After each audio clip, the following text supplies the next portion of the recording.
I was asked to do this video by Richard. I'm actually out at Langold.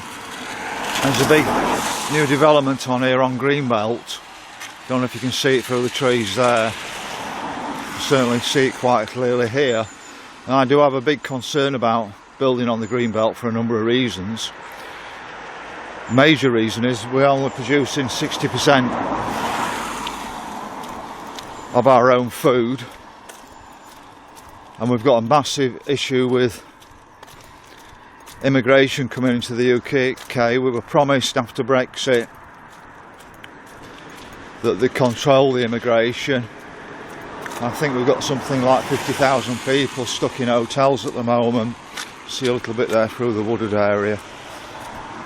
We've got about 50,000 people stuck in hotels at least at the moment that's come across the last year or so. They're not refugees, they're economic migrants.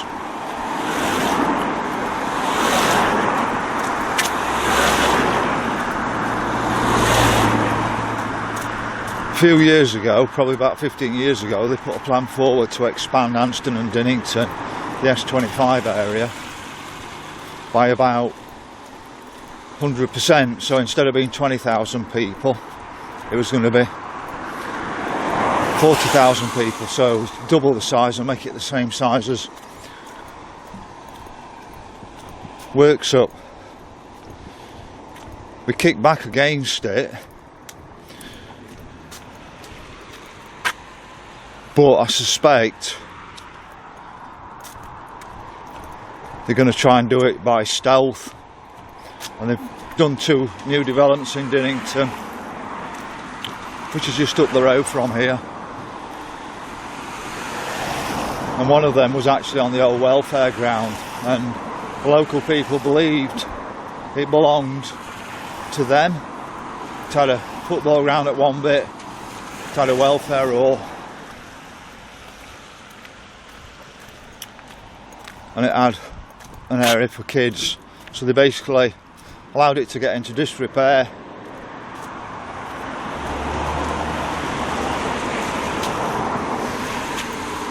And then Sizewell sold it on.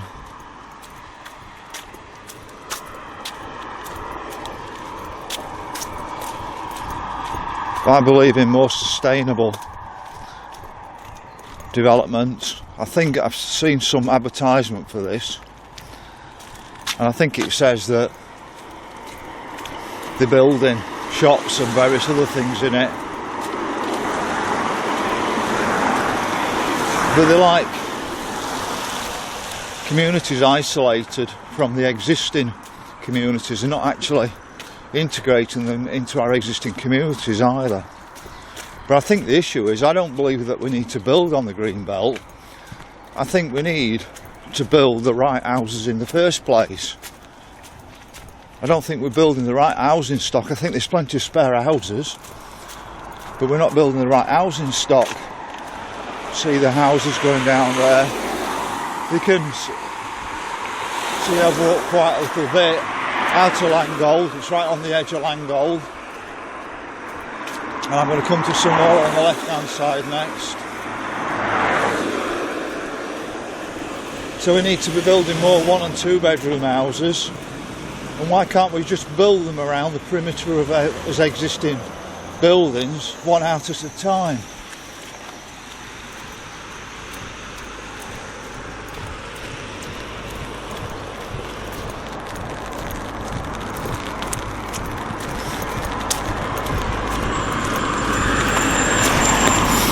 You can see it down here. This is a lot better view of it all. So why can't we just expand around our existing communities, building 1 and 2 bedroom houses? That would then free up a lot of the larger houses. Every time I bought an house, it's been, well, the last 2 houses, I've ended up buying 3 bedroom houses for a single person, because there's just not the housing stock, or the right type of housing stock.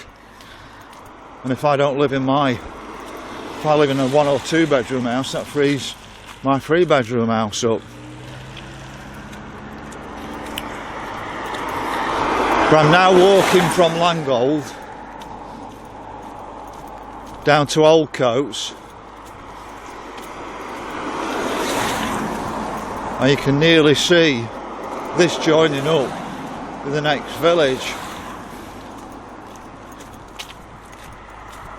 of Oldcotes.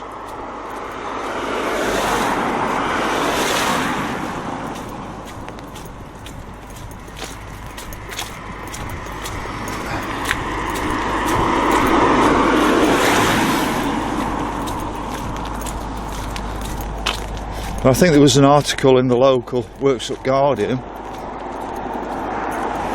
but they don't mention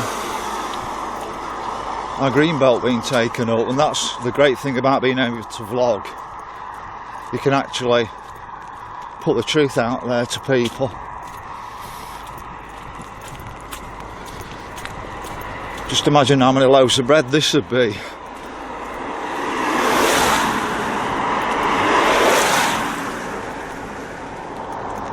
So I'll go a little bit further along.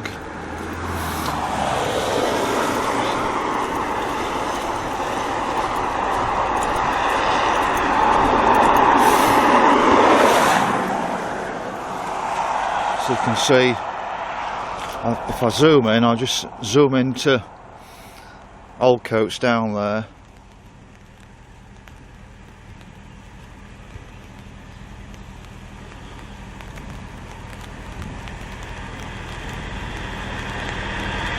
You can just start to see the housing, so that's Oldcotes.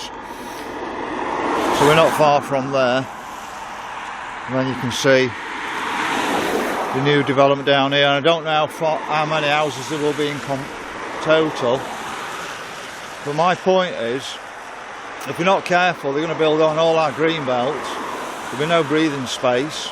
I realise people need to have housing, but I believe that we could do more with our existing housing stock, even if it's knocking down the existing housing stock and rebuilding on the existing housing stock, or expanding slightly around our existing communities.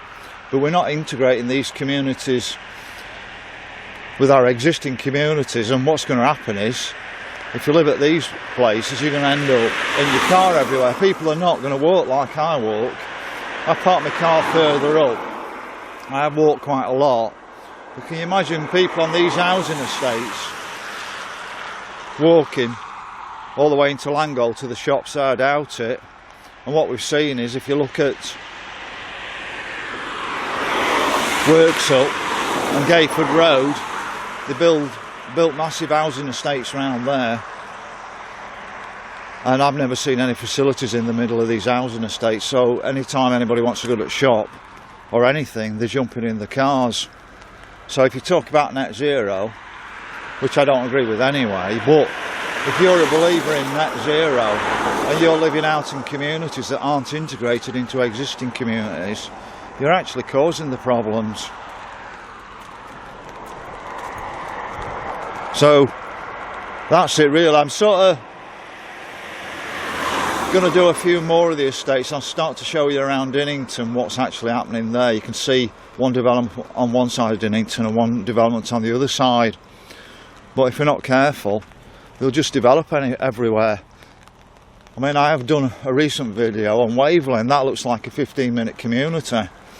And I wonder if this is going to be a 15-minute community of such, or 15-minute city, with all the facilities within 15 minutes. But that does have ulterior motives, 15 minutes, because it's like a digital type prison that's trying to create.